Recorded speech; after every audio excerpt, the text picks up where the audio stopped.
Acha ujinga wewe, mtoto wa kiume.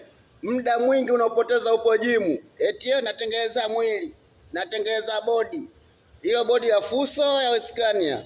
Tafuta hela. Hela ndo kila kitu katika ulimwengu wa sasa hivi. Eti yeye natengeneza kifua, mwanamke wangu anipende. Kwani yeye kifua umesikia hana?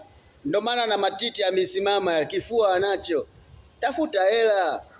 Eti yeye natengeneza kifua, mke wangu mimi, mpenzi wangu mimi anipende. Akupende kwa ajili ya kifua? Ana vifua vingapi kapita kavilalia?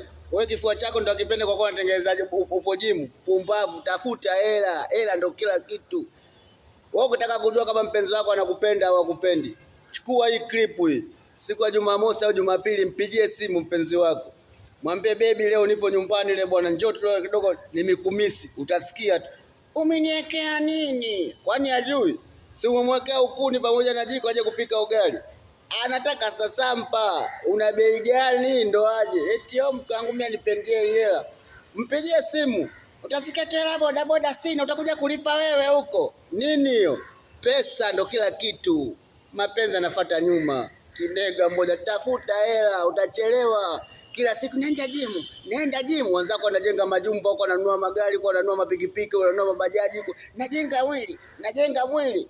Pumbavu kinega wewe.